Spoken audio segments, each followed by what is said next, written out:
So becoming a millionaire is a project. So most people fantasize that becoming a millionaire is a one-time event. You're going to buy a bunch of crypto and it's going to go wild. Or most people just, the media sells us this idea that it's just a one-time event and an explosion and hey, you're a millionaire. And it's mostly not a glamorous project at all. Most millionaires are just socking the money away, making 2 p.m. making intelligent investments one day at a time, over and over and over and over and over. And it's things like, well, I'll tell you a little story from Robert Kiyosaki. I just thought of it this morning. I was talking to my husband about talking to you guys today. It was like, this was a while back. So Robert was talking about, he got rich. Firstly, he got rich by owning apartment buildings. And when I was studying with him, he was worth 4 million.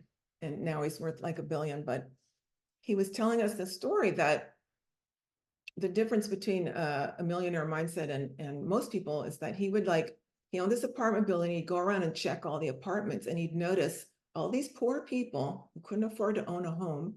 They all had huge widescreen TVs.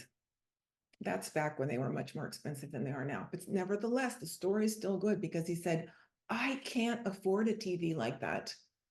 I have to use the money to buy another apartment building. So it's really that mindset to become a millionaire of like, I'm not going to buy that big TV because I can use that $1,000 and put it in the bank and grow it to 5,000. And it's decisions like that over and over and over and over. And they don't seem like they're going anywhere when you do them. It's also not glamorous because part of my wealth creation was 401k. That seems so boring. And the corporation puts it into very boring investments. It's like, but it adds up and it multiplies.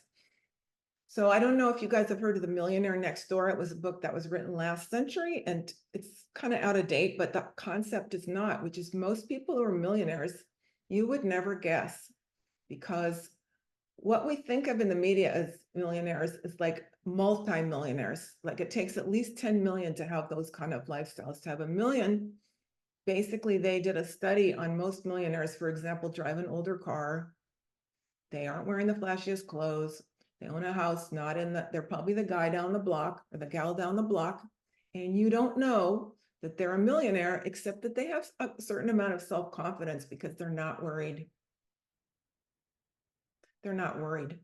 So as Robert taught us, you want to save if you want to become a millionaire and you're serious about it, you want to save that flashy stuff for after you make the million.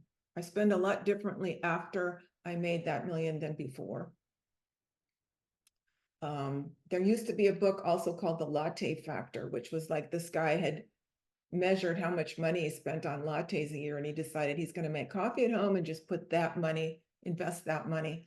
And sometimes if you're really serious about it, sometimes it comes to that level. So it's really like looking at what are my goals for life. If I want to go have a latte every day and that seems like the most important goal, then I wouldn't really worry about that $5. But if you don't care that much about it, and so it's always this constantly, so money's about value. It's always this thing about what has value to me. If I want to go to the coffee shop in the morning because there's cute people to flirt with, that's probably a good trade-off. So again, this goal setting business and figuring out how to have the perfect life is always figuring out what the value is for you.